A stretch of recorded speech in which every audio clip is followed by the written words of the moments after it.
Morning, everyone. All right, we'll go ahead and convene the meeting. I'm going to call the meeting to order. This is our September meeting of the Joint Powers Authority for CalSARS. Can we confirm the quorum? We have confirmed. Perfect. All right. We've got a pretty streamlined agenda, but lots of important things to go over. We have a closed session, so we will be departing and then re-engaging again. It's a little awkward, but those of you who are on the meeting, just hang with us and we'll reconnect as we complete that. We've got one main action item for decision, and we've got 5 on the consent approval calendar. And 1, 2, 3, 4, 5, 6, 7. Looks like 7 items from an informational perspective. Okay, so we'll try to keep on pace, and we'll go ahead and ask for any items, public comment on items not listed on the agenda this time.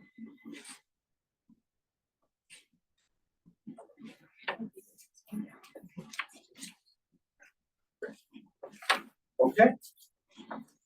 All right, does that mean we just start to go to closed session now then? All right, so we're going to keep the meeting on hold and we'll come back to this closed session at the conclusion of the closed session. So for those who are participating in closed session, please switch over to the closed session meeting at this time. Thank you. 6 more, same place.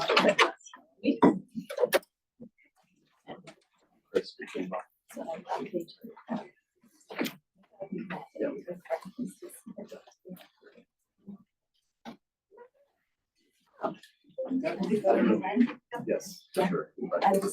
Thanks, Colin. That's good. I spend much time with Nate as he made questions. Conferences.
There we go. See, for simple people like me. I know, right? Oh, red is- All right.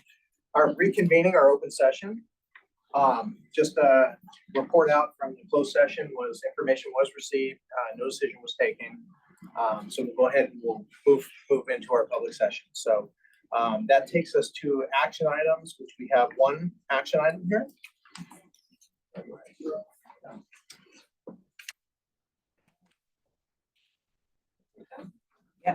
Okay. Holly Murphy here. I'll go over the details for this action item. We're requesting approval of the Gainwell infrastructure agreement. So this slide includes just a very high-level summary of the scope that is included in that agreement. Basically, the infrastructure is the monitoring, the updating, and maintaining of all infrastructure in the cloud, as well as network, hardware, and software. We've planned scope for future innovation activities, as well as updates to architecture after the transition period. We have the scope for the managed counties, where the vendor supports down to the workstation, as well as support for the POP counties. Infrastructure also includes the level 1 and 2 service desk, along with the benefits CAL technical help desk. We have various activities associated with the technical infrastructure, such as disaster recovery, capacity planning, as noted on that slide. We also included the imaging option within the infrastructure agreement, and we've added the GAGR noticing solution operations. And then lastly, we've included change allowance. That's for future premise and future county purchases. So today we're seeking approval from the board for the base term, both the base term and the cost of the agreement.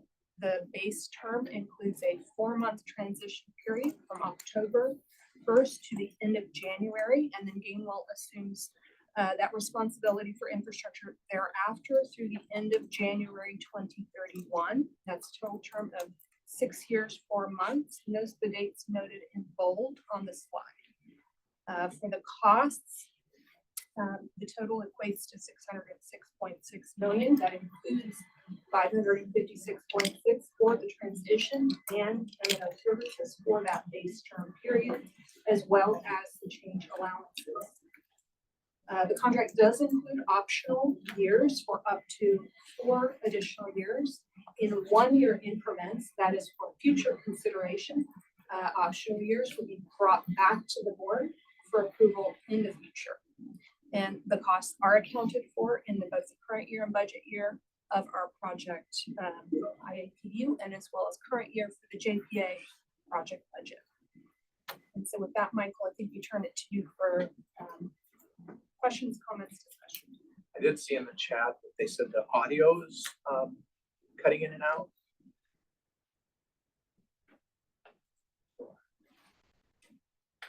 So we'll try to check on that to see if we can get the audio stabilized. So this is it's roughly about just under 7-year base with 4 optional years, and they can be taken in 1-year increments. So or they can be grouped depending on what the project's needs are at the time. Yes. So it has that flexibility.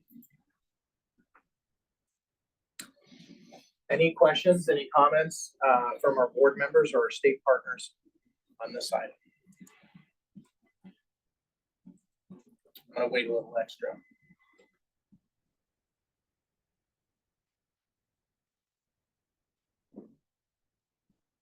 Okay, hearing none.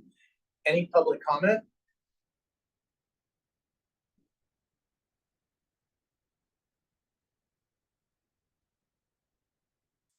Okay, hearing none. Do we have a motion to approve? I'll move.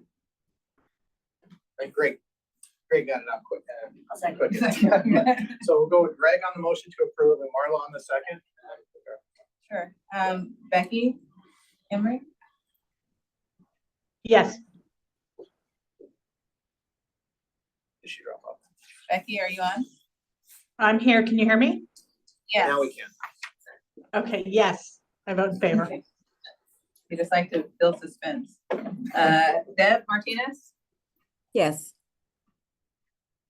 Francina, Yes.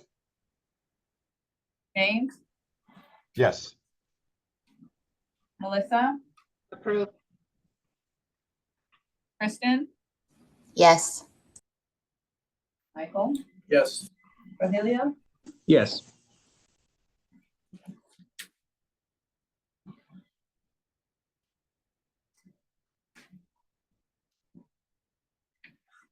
Okay, motion passes. Okay, so with that, we wanted to turn it over to Don Walden. Thank you, Jillian. We did just want to make a couple of comments to thank you for the trust and the confidence that you have just placed in us. We do understand the mission the criticality of the mission that you have. And we are committed to supporting you in your business in terms of serving those Californians that we are so in need of making sure get the assistance that they require. I've been working with the consortium in the counties for probably more years than I want to own up to. And we are absolutely humbled at the trust and confidence you've just shown. We also would like to take just a moment and recognize and thank Accenture for their partnership with us for the past 23 years. We have been in some form or fashion on the CalSWAS journey with Accenture through that entire period. And we want to thank them for that partnership, which is probably pretty unique in the competitive world. We also want to thank them in advance for their support and assistance, which I am very sure that they will provide to us to accomplish a smooth transition for the consortium and the counties. So again, we want to thank you for the opportunity. Our staff were very excited about the opportunity to continue this long-term partnership. And we also have our chairman and chief executive officer of Gainwell on the line, who would like to take just a couple of minutes to also show his appreciation from Gainwell. So Mark, with that, if you want to go ahead. Sure, super. Thank you, Dawn. Can you hear me all right? Yes. Okay, great. Thanks, Dawn, and thanks, Michael. And I just want to express equally my appreciation for the opportunity to serve you, to serve the consortium and the 58 counties. We as Gainwell have been working with you for over 40 years, but we're really excited to continue our service to you in this way. You know, many of you probably don't know much about Gainwell or everything about Gainwell, but I believe we're the largest organization that focuses exclusively on health and human services in the states and territories of the United States. And we take that very seriously. I think that focus is good, and I'm confident it will bring great benefits to the counties and to the consortium in terms of ideas and innovation and places that you'll want to go with that innovation fund and the innovation comments that you made earlier. We know what needs to be done here, and our service to all of you is critical. We know you're looking for a stable, reliable, and secure systems. We start with that. We believe we've got a great solution, innovative, but still proven, that's going to help to put technology out of the way of being a blocker and a barrier to doing what you want to do, and moving away from the technical debt that you have, that many big organizations like you have. We think this is going to give you a lot of opportunity to move more quickly and move more cheaply. And I guess I just also want to express my personal commitment to the success of this program.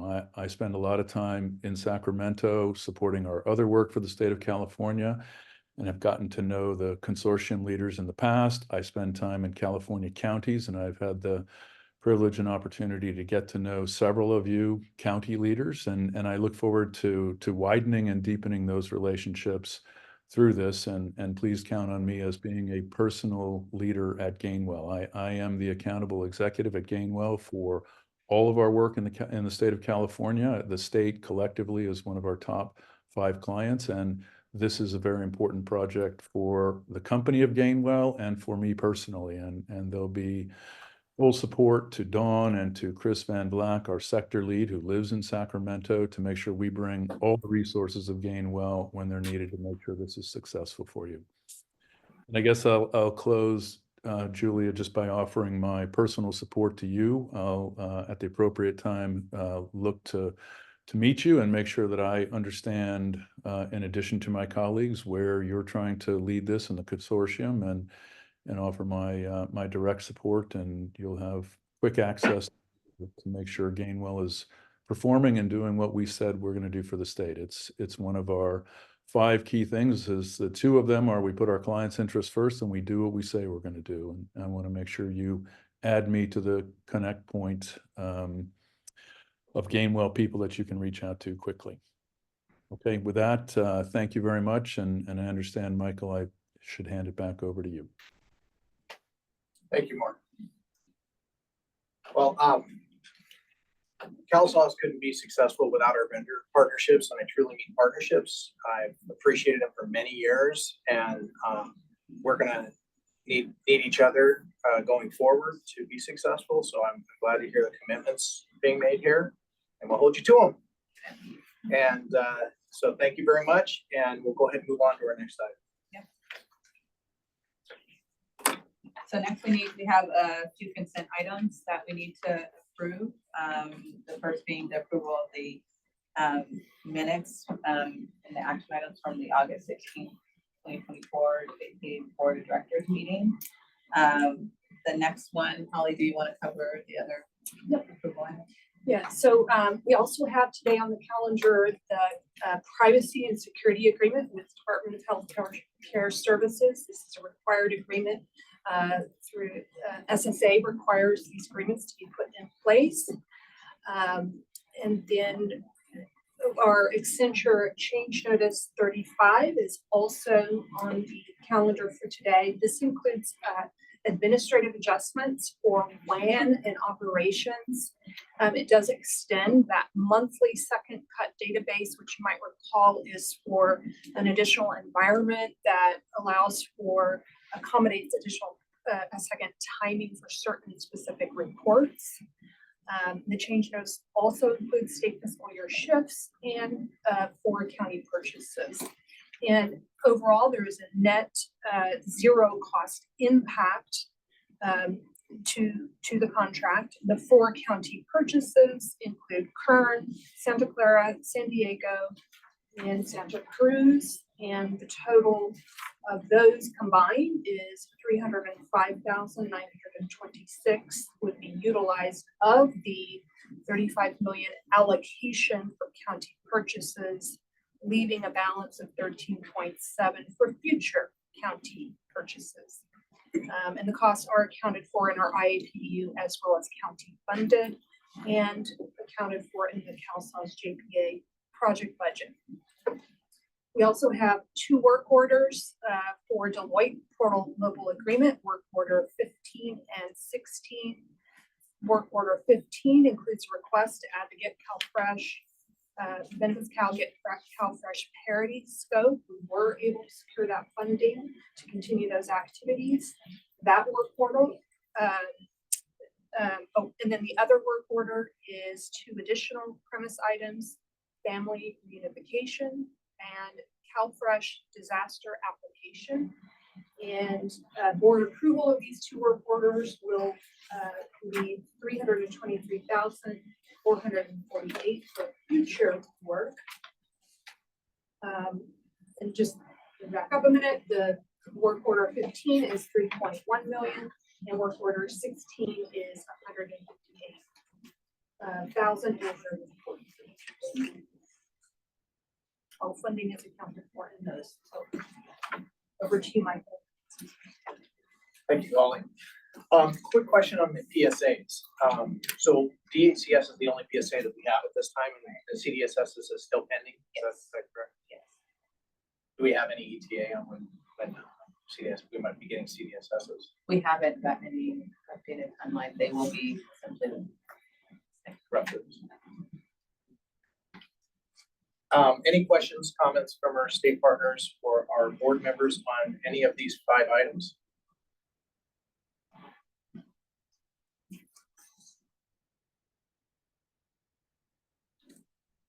Hearing none, any public comment on the slate of consent items?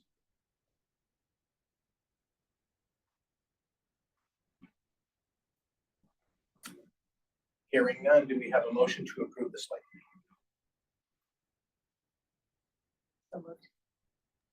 Thank you, Marla. Do we have a second? Second. Greg and Marla. All right. I have to make sure everybody's still out there, I right? know. All right, Becky.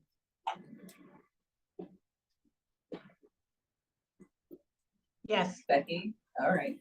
sorry, my audio's having problems. It's okay. Debbie? Deborah Martinez, sorry. I'm seeing Becky Yes. and Debbie. But Deborah, okay, yeah, sorry, Deborah.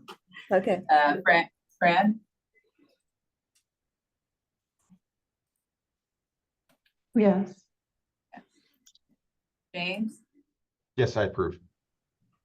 Melissa? Approve. Kristen? Yes. Michael? Yes. Rogelio? Yes.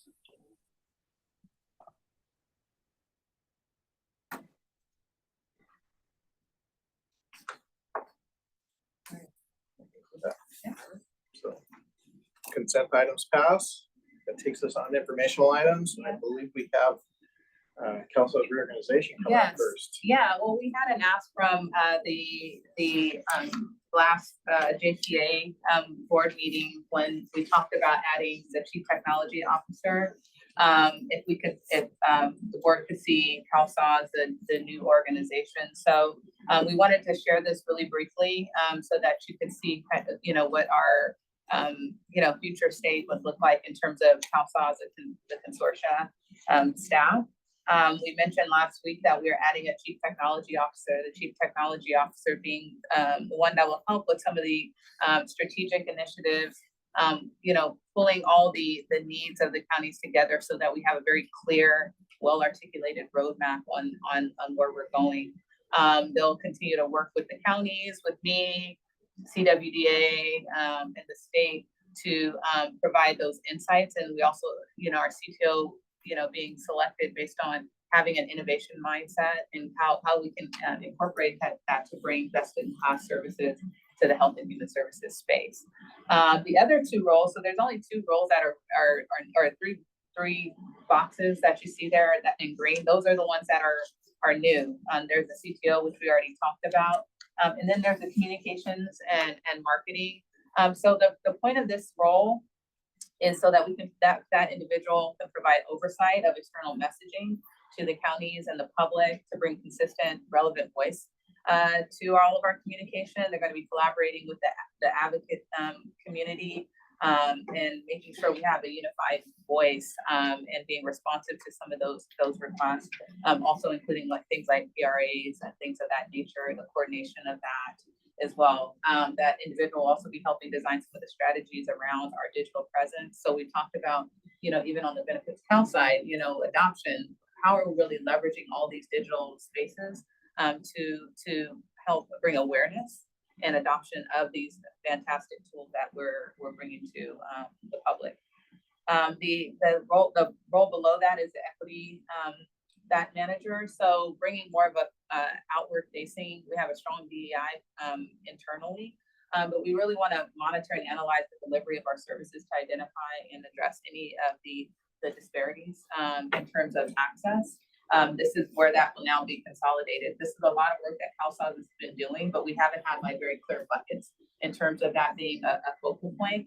They're going to develop and really drive the language access plans to ensure that voices are available, or things are available in, our threshold languages, overseeing all those services and collaborating with the vendors to drive equity and accessibility initiatives. So with that, I just wanted to give you all a little bit of an overview, and can pause there for any questions. So as the chief technology officer come aboard? The start date is November 4th. November 4th. Yes. And you did send out who it is?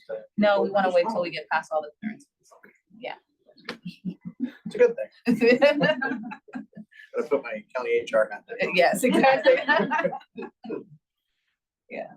And the communications and marketing, the equity and access, is that where the RD team kind of will, or the DEI team will be too, or? Yeah, we're probably gonna leverage a lot of that team that's already doing the things internally to do now the stuff that we're doing more for the community, the public, and working with the applicants, so yeah. And you have innovation, procurement, contracts, and data and analytics threads kind of off to the side of the CTO. Can you talk about a little bit? Yeah, so those roles already exist right now. What we're doing is just moving those boxes into a consolidated place. We have an innovation. We have one person that's handling innovation and data and analytics right now.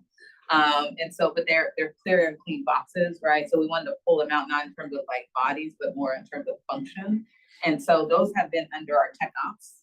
And I didn't feel like that was appropriately placed there, because now that we have more of a strategic arm that'll be focusing on that future state, it really should be out of the tech ops, which is handling day-to-day backups, self-service, putting that under the technology officer. And then the procurement being the stuff that Tom, Hartman is doing with, working with our vendors and making sure we have, clear and distinct alignment with that in some of our strategic initiatives. Any comments, any questions from our board members or state partners on this?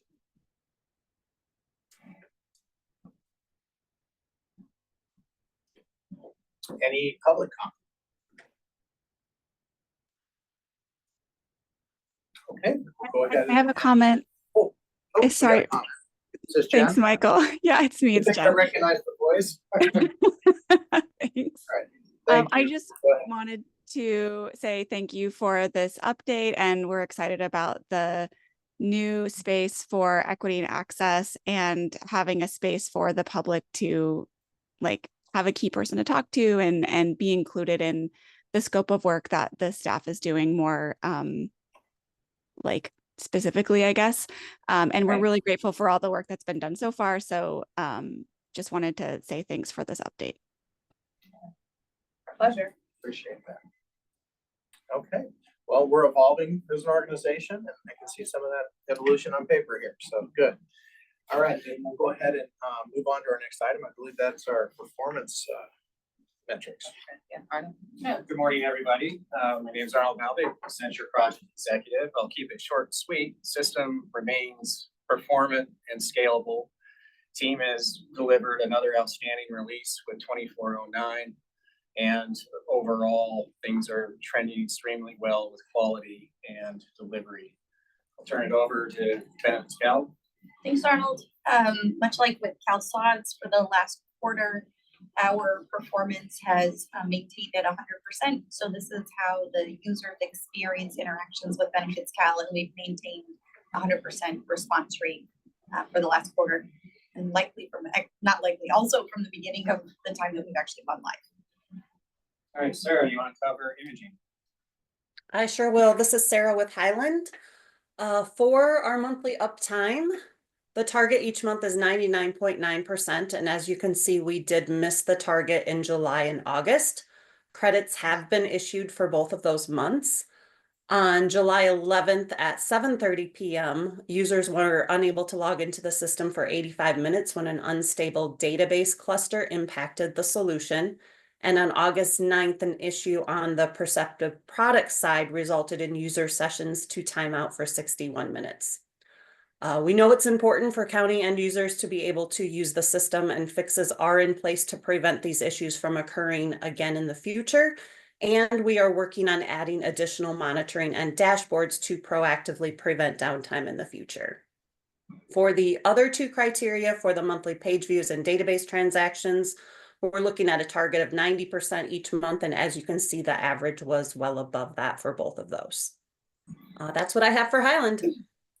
Thank you, Sarah. Sir, before we go off that, Sarah, we did have a recent issue, and I don't know if that's just outside this domain of where you were pulling this. So I wanted to see if maybe you can speak to the more recent issue we had. I don't know that it was LA only, but we did have an imaging issue. Was that the August 9th issue? Yeah, Sarah, I think Michael's referring to the issues over the last week. Yeah, very within days. We had two of them. Okay, is That's that the on- breakware Is that the issue specific with brainware being slow? Yes. Yes. Okay, so that was the OCR OCR, kind of piece that, all right. Yes, Backlog. that is the OCR piece. I don't have a ton of details on that one. Let's take that one for a follow-up for next meeting, because we did, that was an important one for me when we start looking at the benefits of being able to use OCR for better placement of online distribution. We don't want to have performance inputs, impacts, so maybe we'll come back with a more fulsome discussion on that. We're taking you through the typical RCA process on that. So will that work out timing wise that we could pick it up in the next meeting? Yes, Yeah, we will be able this is the timing because of this, when this was done, but it'll be in the next. Sorry, I felt it. No, I know. No, it's recent, so. Just a few. Thanks, Arnold. Go ahead and continue. Thanks. All right, is there anything else? No, that's all from me. Thank you. All right, so then we can wrap up on the lower right-hand quadrant regarding onshore, offshore metrics. From a CalSAWS perspective, roughly 64% of the work is being delivered onshore. 36% is being delivered from our offshore. We'll see some of that fluctuate as some of the initiatives that don't involve PII kind of roll off the docket, and then we can leverage more of the offshore team. And then, as I talked about before, CalSAWS cost of rework still remains outstanding, well below the target. High quality 2409 release, also largest COLA run with all 58 counties, completing ahead of schedule. So the team continues to deliver outstanding service to the citizens of California. And with that, I'll return it back to you. Thank you. Oh, I'm sorry. I forgot the light. Okay, it's okay. So for benefit of Cal Getting lamps up. offshore, we do not have a target percentage for offshore or onshore. But say, unlike CalSAWS, hours will not fluctuate. It stays pretty consistent as we have standard hours every month. So we will continue to see this percentage into the future. Now back to you. All right, thank you. And it's really good to see the offshore, onshore really trending similarly positive throughout this entire journey. There were a lot of folks that had a lot of concerns about that, and we wanted to make sure that we have data behind it. And I like to continue to build data behind that so we can make good educated decisions going forward. So thank you for doing that for us. Whenever we have an issue, we drill into it and improve. Much appreciated. Any comments or questions from our board member state partners on this presentation? I have a comment, Michael. Yes. So I am one of the board members that when we have an outage, you hear from me. And that's because every outage is so impactful, actually. And I appreciated what you were talking about in terms of the mission. So what I want to say here is you hear from me when there's outages, but I do want to acknowledge that this is a very good system. I mean, this performance is great. And I do appreciate that. And I know that when we have outages, it's, kind of a blank. It impacts our staff, it impacts our clients, but really want to express appreciation for how solid the performance is and how consistent it is. Just an email or call away, Miles. Thank you. Okay. Thank you, Mark. Any other questions, comments from our board member state partners? Any public comment? Okay, that'll move us on to Cal. All right, work group update. Lynn? Good morning, everyone. Yes, this is Lynn Bridwell. Just a brief update for the ROI, the release of information. On that one, we are still waiting for the final letter to be published. We know both our state partners, CDSS and DHCS, are working through their final reviews and updates and going through their legal reviews. So we are waiting for them to be able to publish that. The ROI work group, we've not met recently, but we will again be picking up. We just moved the meeting to October 7th due to some other scheduling constraints for some of our members, where we will start talking through some of the needs and housing some of the CBO information within CalSAWS for future to help with this, knowing that that will be an impact for our eventual solution to help with the ROI. So we will be picking up some information, information from our advocates and from the counties and around what that might start looking like. So we will definitely keep you informed as we move forward. And I believe for that, we will go to the next item. Thank you, Lynn. Good morning, everyone. Following the release of information for group updates, next I will take a few minutes with Blake to provide an update where we are in terms of the usage and adoption of benefits goal. As you may remember, in the August JPA board meeting, we had provided an update and also shared a kind of a high-level go forward plan, along with the high-level objective of goals we call North Stars with our board members. And before we dive deeper into today's update, I would like to provide an update on the action item I took in the last meeting. There was a question about whether the existing YouTube video on the benefits called Robin, the video is up to date or not, or whether it requires any update or not. You confirm that it is up to date, it does not require any update, and it is also available in the YouTube video, or it's available for the counties too. In terms of this month's update, I will be handing over to Blake shortly. What we have been working on is we have been collecting feedback, we have been working with our stakeholders to get we are still collecting inputs with regards to our North Stars or the planned activities, since we had shared some go forward plan in terms of the short term and in the downstream, including the mid-term and the even longer term. With that, handing over to you, Blake, so for the next updates. Yeah, so for North Stars, we'll touch on briefly. We've been receiving feedback on these and are currently working with stakeholders to do some refinement here. So we'll be updating these in a future meeting that we align on together. And then if we can go to the next slide, please. So to give an update on short term, I'll move relatively quickly. So for email outreach, we have gone through, done review with stakeholder process, consolidated from success of previous email sends that we have done, selected a group of those, design communication plan has gone out for review, and we've received feedback on it from counties. And for that to go out, we're looking first part of October. Moving on to call center IVR, this was checked. Currently, all counties have IVR implemented. We'll be looking a little bit more into how it's implemented in that process, but it was checked that's implemented across all 58 counties in their system.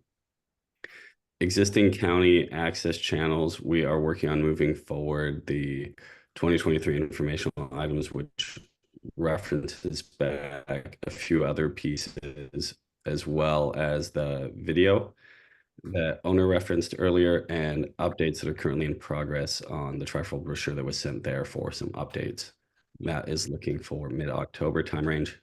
The customer newsletter in reviewing and vetting with stakeholders and CalSA's team internally, that we want to look at this from an approach plan based on CalSA's communication plan with end users overall, where this is a good fit. So we're looking at this in the midterm.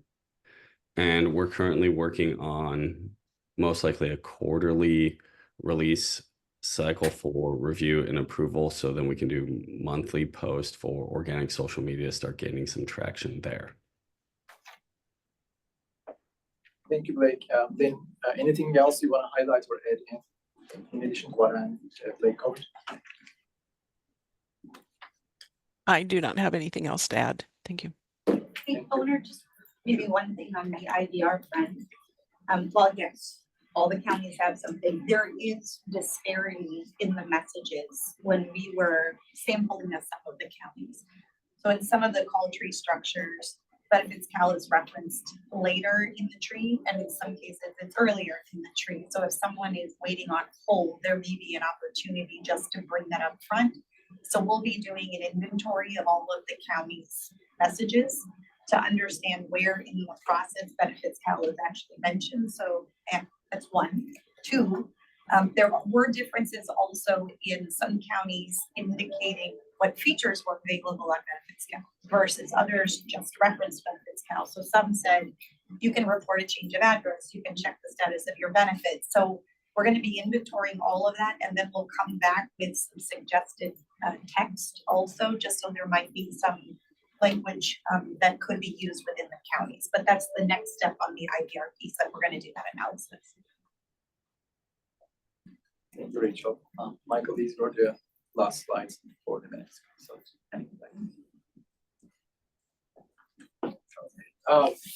Any comments or questions from our board members or state partners on the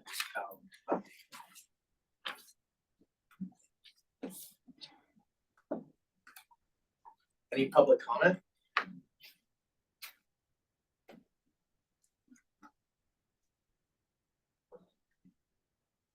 Okay, hearing none, we have a release policy update next.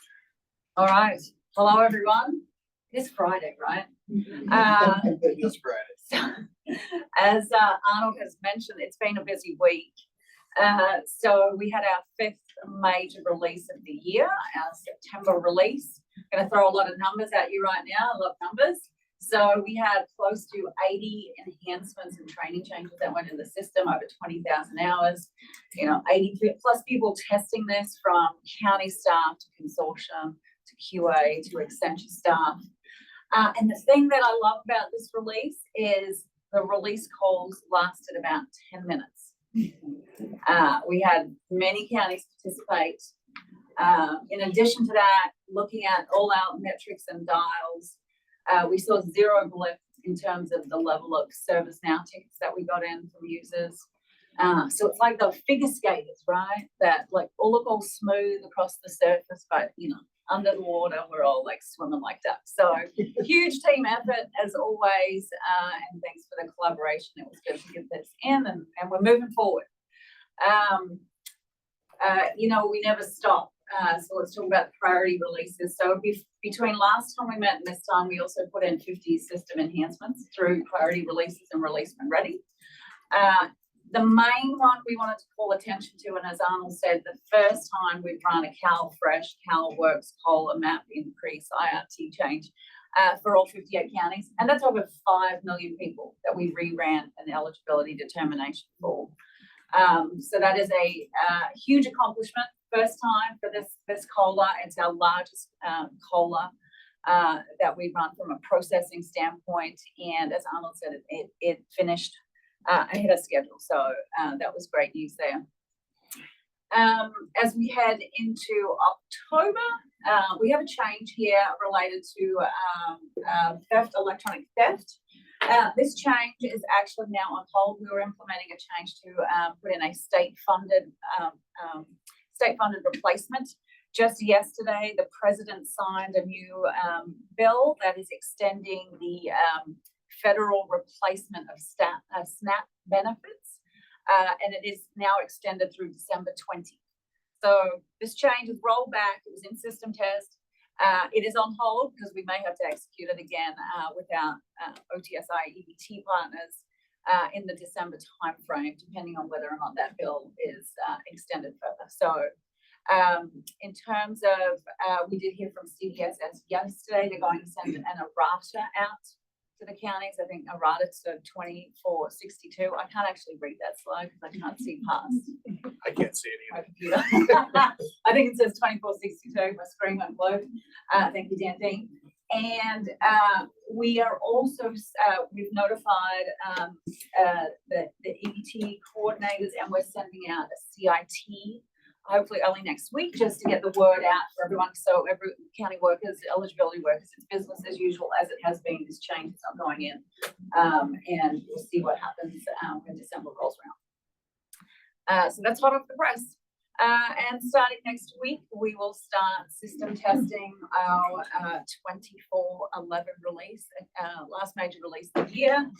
Lots of items to come there as well. Policy changes, usability enhancements, etc. And that is the quick spin through the releases. So back to you, Michael. I know we were a little behind schedule. So. That is, I think, the fastest release I know. Policy update we've had. Many meetings. So, but it was still to the point. We got all of the information out. So, any questions or comments from our state partners or our board members?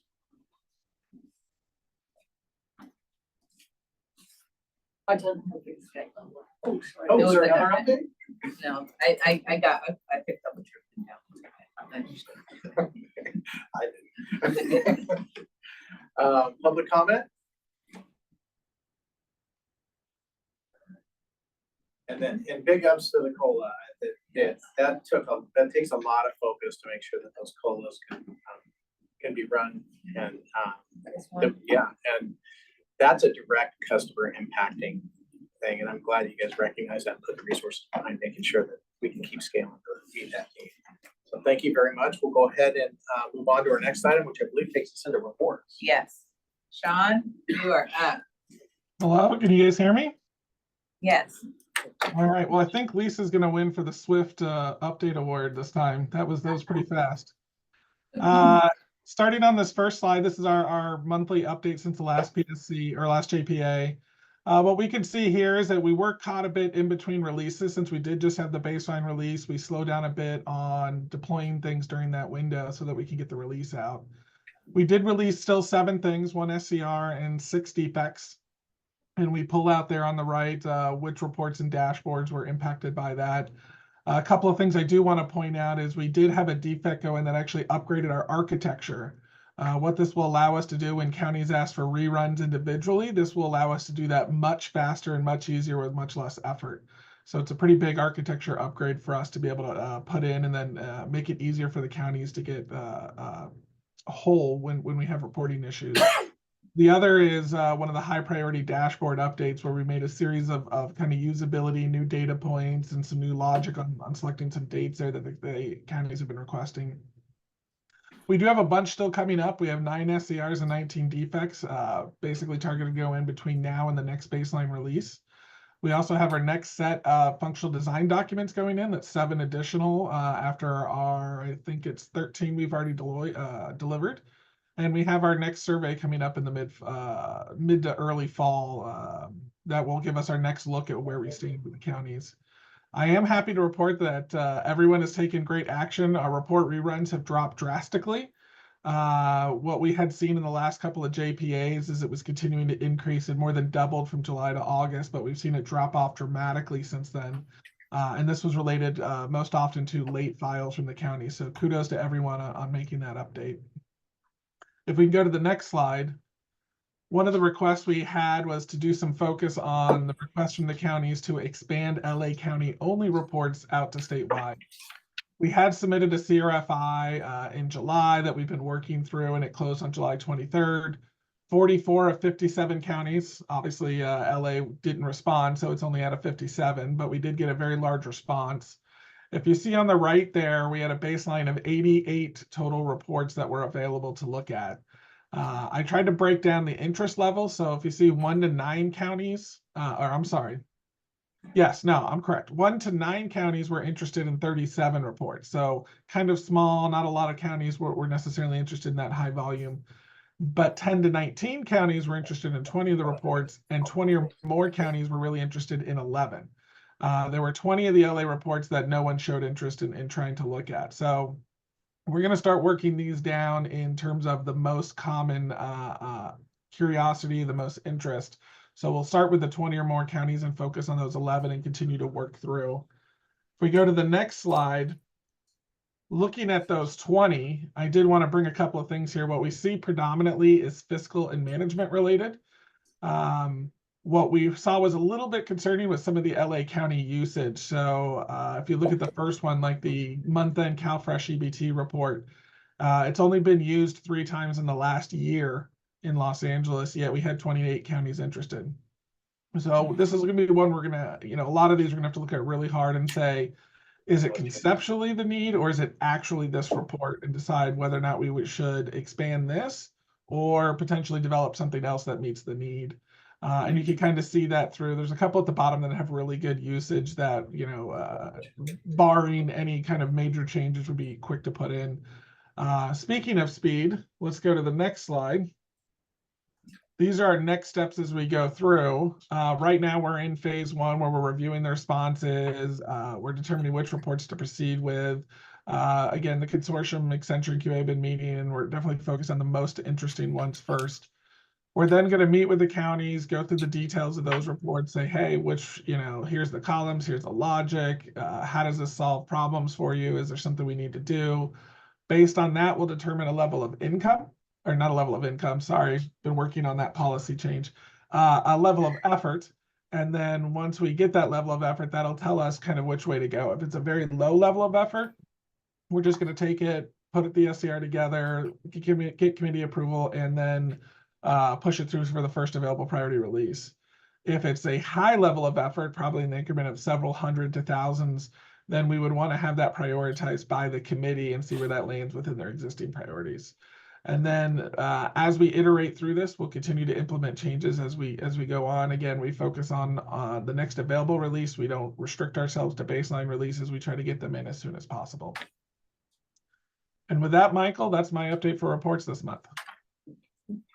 All right, great. Thank you, Sean. And I know LA didn't respond, but we probably have an interest in the LA reports. But I'm most interested in those low number ones that were, so I think there's always an opportunity to go back and look and see if the intent maybe is different than the actual. And then maybe we can revisit those because it could benefit LA as well, because maybe the intent was something different than what actually it turned out to be, and then it waned off in terms of interest levels. So this is going to benefit us too. So whether we responded or not, we're going to have people on it working with you. So thank you. I appreciate the dedication to it. Any questions or comments from our board members, state partners on the side?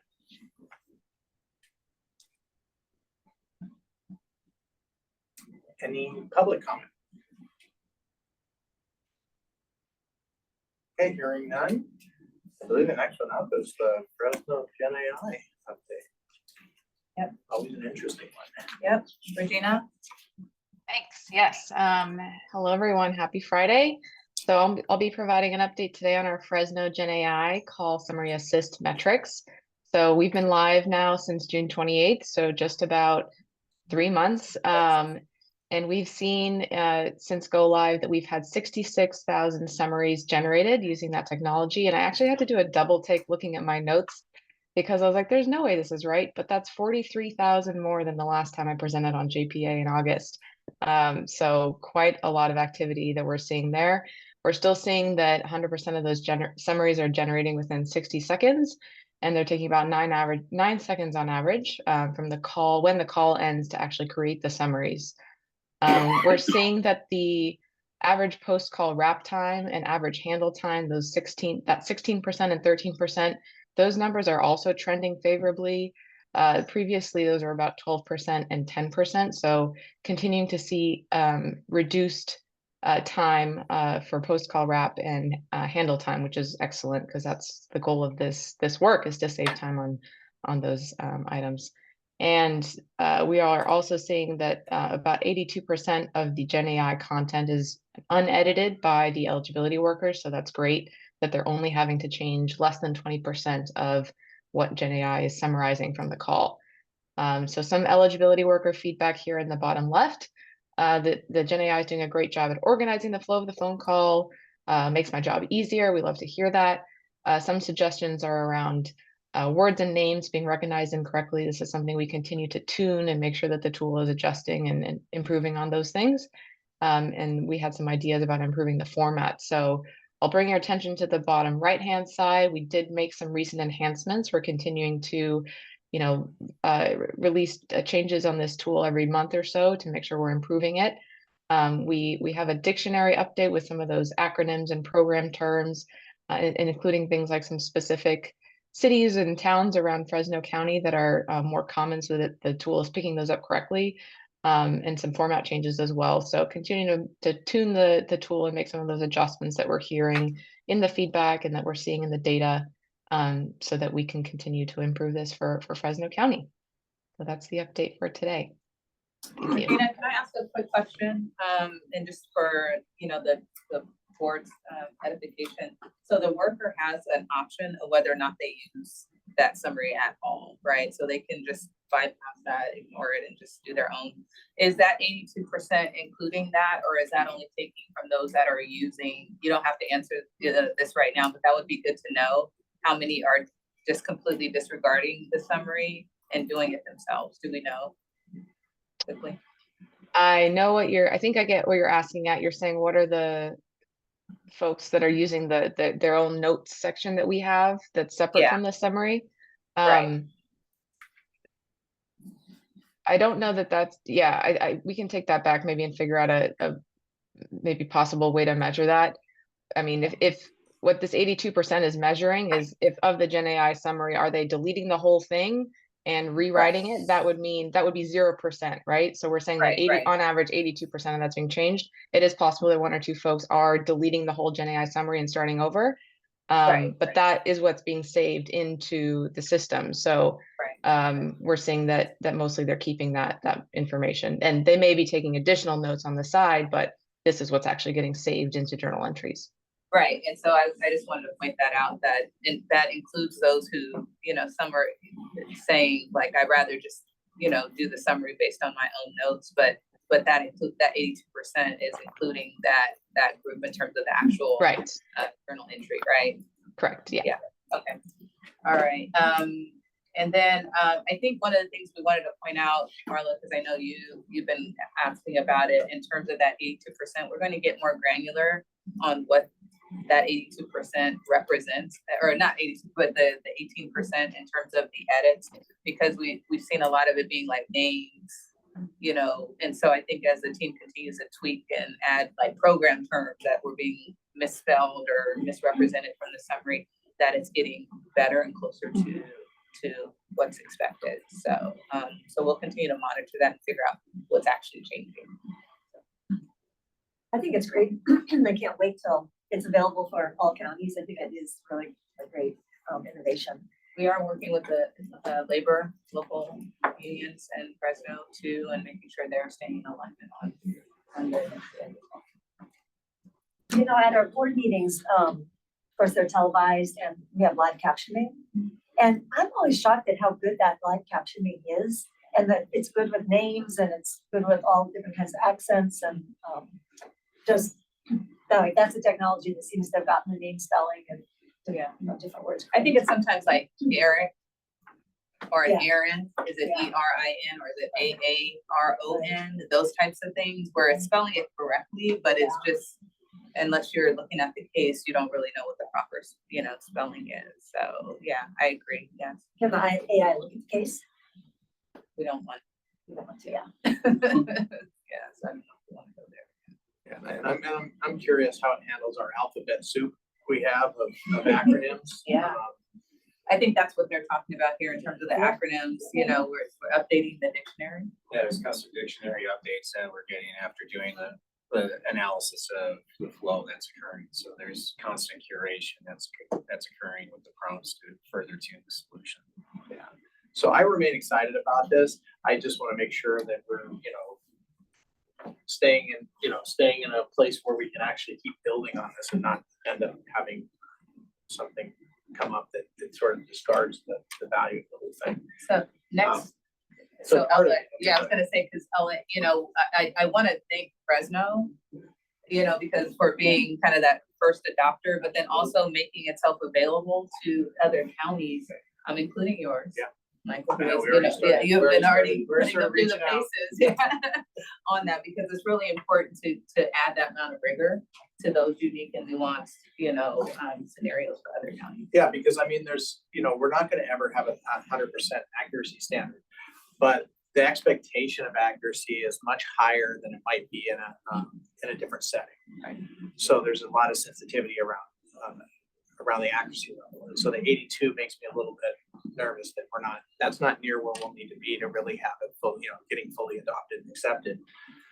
The other part of it is that I really want to make sure that we do something a little bit more. I mentioned a little bit in the last meeting, but as we look at like layered QA on this, is like real like case review QA, and looking at it from that aspect, not necessarily just because a worker might not tell you that they didn't make the change. We assumed it was fine, but it really should have been changed. So how do we catch that?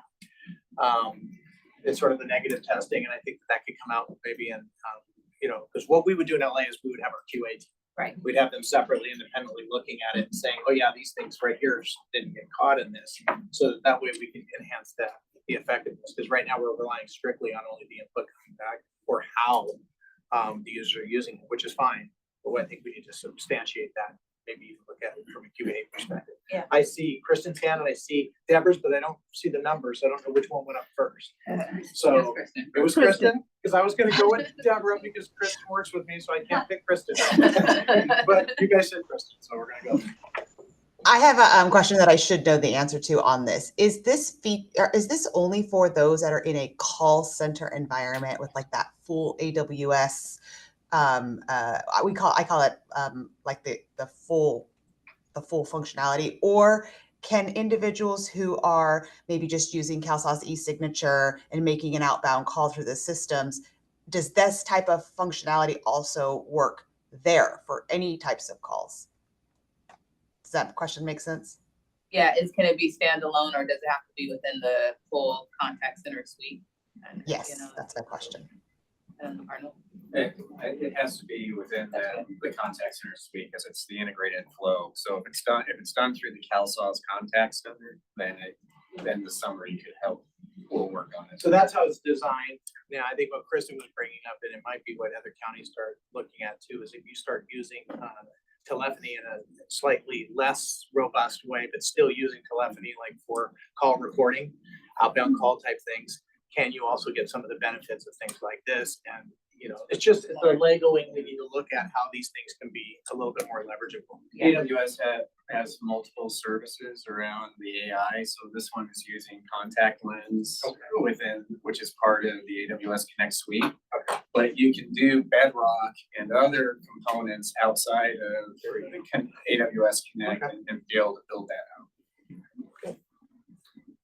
Kristen, did you have anything else on that? No, but I will just end this by saying I do think we should look at that, because in Los Angeles, for example, we have a significant call center functionality, but even more traditional district offices that do an increasing amount of outbound type calls in the more basic type of solution. So just putting that on the radar for planning purposes going forward, but very exciting as well. I agree, it's very exciting. And you should know the answer to that. So I think that was a good question. Kristen's pretty smart though. Yeah. Deborah. Just a couple of things. So I think it'd be really great if we had it as a trend analysis. So because I was actually going to go look to see what was reported the last time. Since I'm an alternative, I didn't have that information. But so a trend report of how we've increased those numbers or where the numbers have been from one report to another.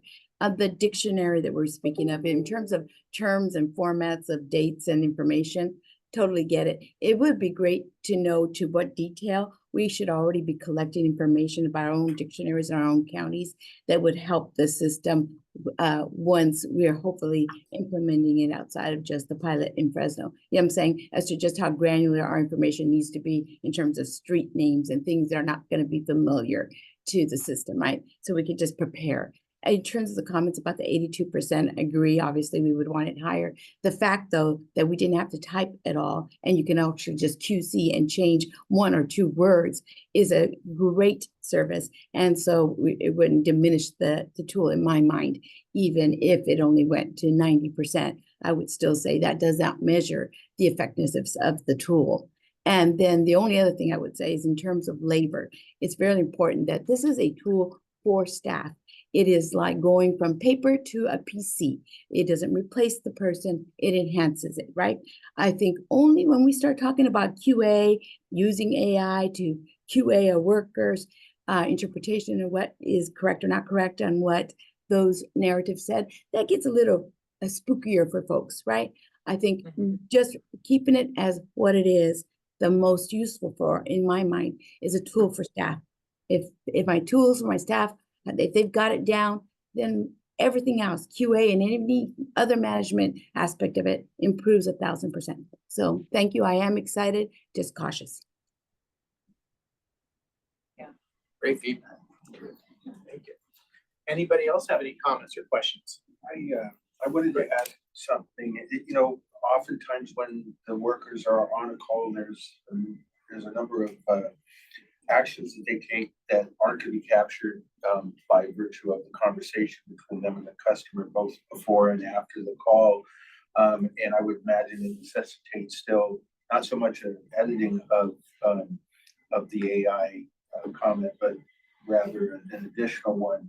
Have we seen how often that tends to be the case where the worker has to still go ahead and create an additional journal, or how often that they're able to rely exclusively on what the AI produces? Can you give an example of that? Yeah, I mean, like, let's just say that the worker takes action within CalSAWS to authorize the case or something like that, and actually goes through this screen and makes sure that this particular component is in the document image part of it. They wouldn't bother to tell the customer, oh yeah, I see that you have A, B, C, D, and E, but they might need to document that as part of their casework, because if it's going to be reviewed at a later time, they're going to have to be able to say, yeah, I confirm that A, B, C, D, and E is there. So there's going to be additional journaling that has to be done. That's not going to be captured in the conversation. So that's a good call out. I think, so when we get more granular on what that 18% is, we might find, because if you think about 82, okay, if we have 500 characters, 82% is 410, right? So 90, that could be adding, I confirmed this or I did that. Until we get more granular, I think that that's something that we should look at. The other thing that we got from LA County is there's certain things you need to go through to, check. And so is it also just training staff to verbally, making sure they're verbally saying, okay, I'm, doing this, so that it does capture? Yeah, exactly. Like verifying, there's certain boxes you have to check on certain calls. Just getting used to articulating that and taking them on that, through that process, being a part of the training that calls. Yeah. And I think you'll find that that's part of the wrap-up activities that they do, because they do the system actions as well as part of that overall wrap-up time. And that call summary can be updated during that wrap-up time when they're not necessarily on the phone with the customer, but doing the follow-on actions. Yeah, it's probably as much as anything really a changing of the way that that business is done, because so much of what we do is in a script, so to speak, that the worker has to make sure that they caught everything. So probably just some integration between. And Greg, as now that they know that this is getting captured, it kind of frees them up to kind of walk through that journey, because before I think they were so like taking notes, like making sure like my notes are so detailed, and they can focus on what we heard in other feedback is they can focus on the customer more, right? Instead of worrying about like, am I documenting everything ad nauseum? Like, so there is opportunity and bandwidth to do more of that like verbal kind of journey articulation for sure. Absolutely. Yeah, right.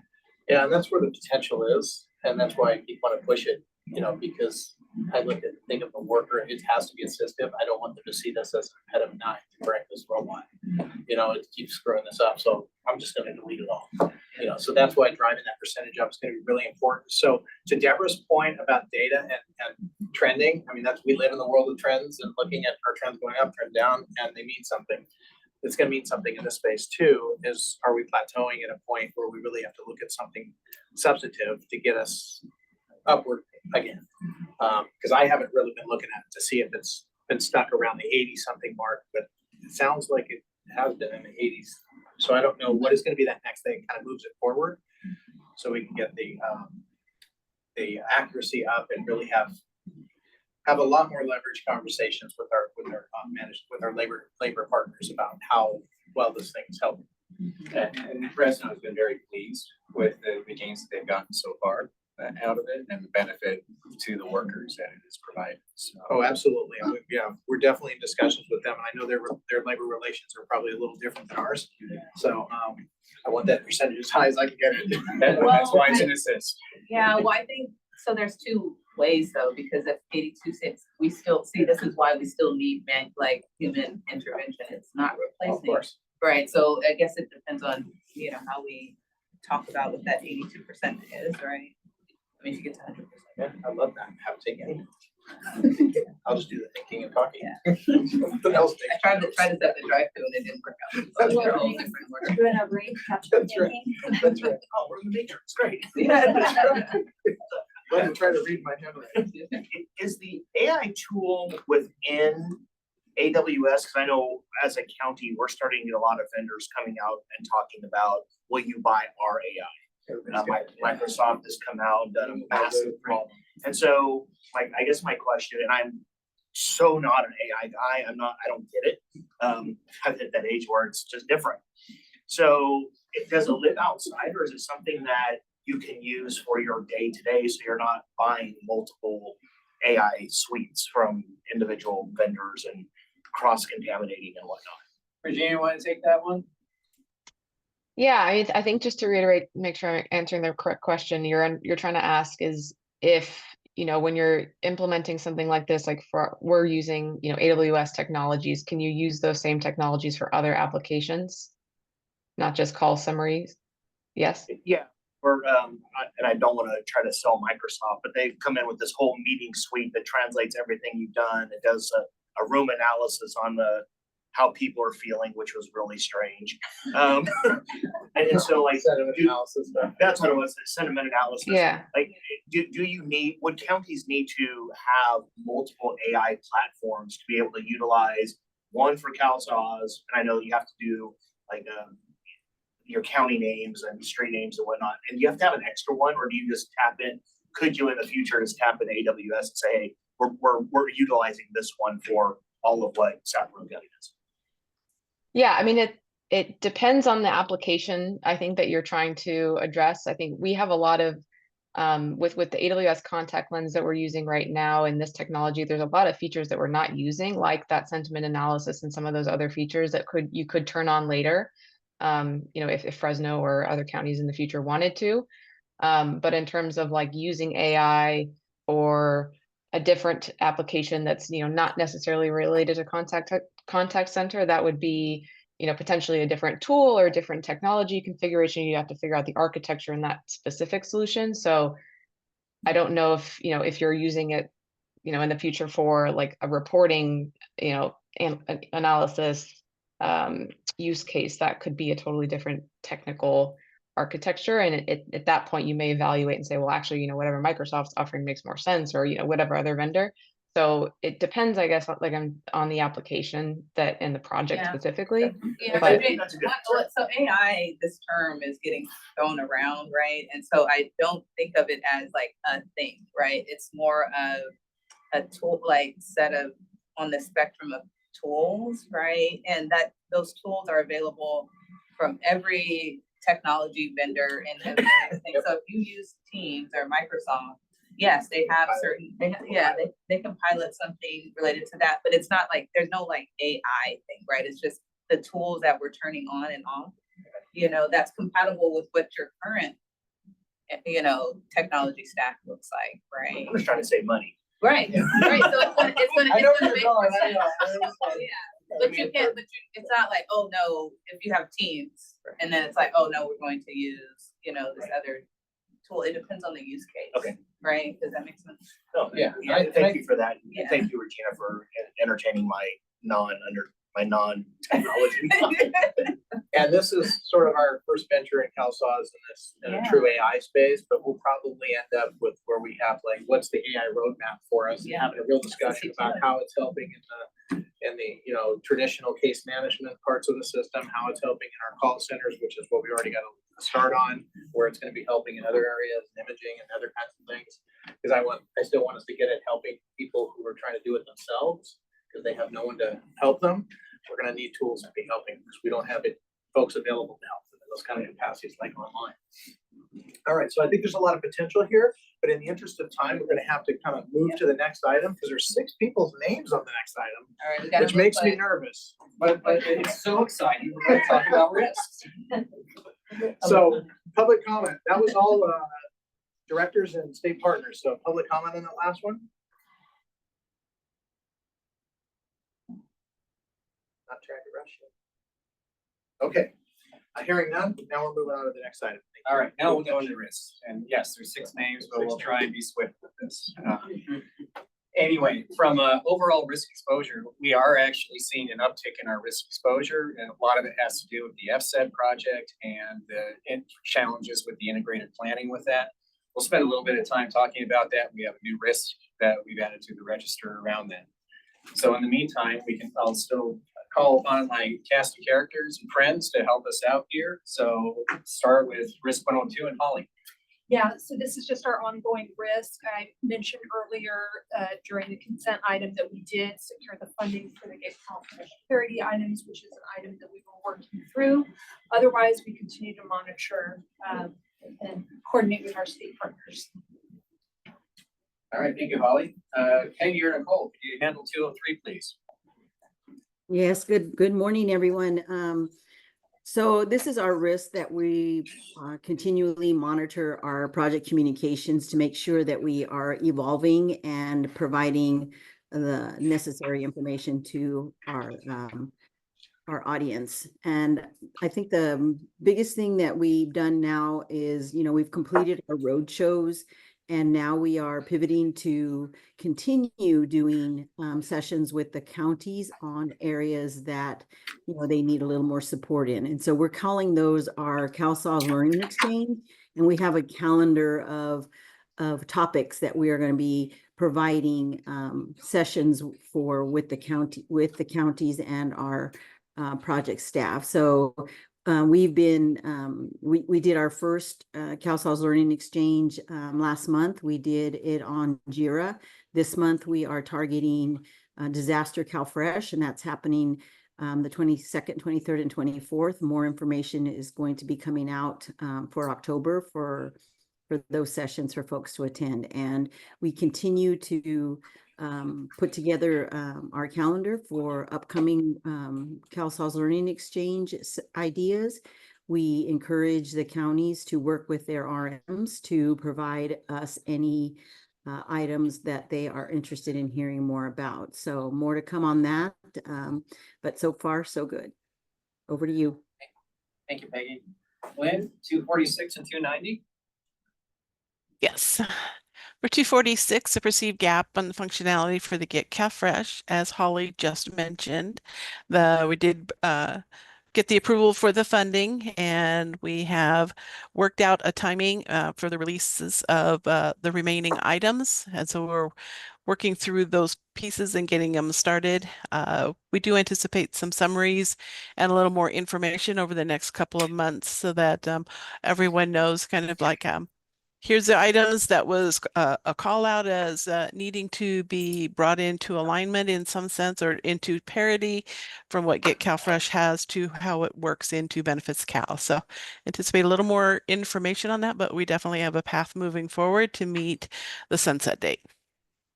All right. Next item is 290, which was the ROI update, and I did provide that a little bit earlier today. Again, we're just waiting. We'll pick up once the letters are published. Thanks. All right, thank you, Lynn. Sean, 296, 297. Hi, 296, 297. Again, these are two flavors of the same coin here. The first one's about state and fiscal reports. We continue to have our team status meetings. Our meetings with the committees and the counties. Actually, yesterday we had our biweekly call, and we had about 230 people at peak. So we're still seeing a lot of great attendance, a lot of information shared. We're still seeing the counties reconcile the reports too and bring up issues that they find, and it's really helping us push functionality upstream to make those corrections. We're also working with the state on the 296. This is the caseload movement for CalFresh as we continue to get questions and differences in policy from the counties that we're working with CDSS to resolve. On 297, the biggest thing we're doing under management reports is we're doing a proof of concept on our GIS reporting. This is where you can overlay data onto a map per se, and then start to see based on different geographical separations, the data represented that way. So we met with the counties and got all of their examples, and we're going through a POC using different county format files and seeing how they work within our architecture. So we'll have that coming forward in the next few months to start to expand that for all counties beyond LA as well. All right, thank you, Sean. On 300, this is in relation to stability of the CalSAWS Enterprise Identity and Access Management Services. As I covered in the system metrics, system has been stable. We've addressed the root cause, have seen no reoccurrence of the instability since the early June timeframe. So we're going on close to 3 months and everything remains stable. This risk is actually on its way towards green and retirement. So then that brings us to our new risk, which is 301, around lack of finalized FSET integrated schedule and test plan may impact CalSAWS API delivery. Lisa, you want to take this one? I'm gonna walk back a couple of things and give some background. So this FSET, what's FSET? Foster care eligibility determination. What we're talking about is we have an active work stream to integrate CalSAWS and the Future Cares project to have real-time integration. It's not an interface, real-time integration between our social workers and eligibility workers as it relates to foster care. Obviously, a very critical population that we're going to serve. So we've done many of these integrations over the years. And it is critical that the two projects work together transparently and collaboratively. So this 301 that we have here, we've actually been tracking for a couple of months now. And it was, these projects go, you got to develop the plan, work the plan. We have been struggling to get a commitment on the test plans. We're in development on APIs. We have 20 that we're developing. CARES is developing about 17. We still have to get done on our performance plan, performance test plan, conversion testing, as well as on the extended user testing. So when social workers and eligibility workers are going to come in and actually do testing on the system. So we've been tracking this. We are having active discussions. This risk is known to the CARES management team. We have our QA partners in all these meetings with us as well. The new risk that we're logging that didn't make it here but has gone through our project level discussions and we've discussed with CARES management, it still needs to be elevated to the governance group, is around communication. And so a couple of examples that have triggered this risk. Again, there are some schedule changes coming on the care side. We've yet to receive them. We've received partial changes. We are unable to see them before they're published, but they have an impact on us. And this is where the collaboration is key, right? But like I said, this is a tight integration.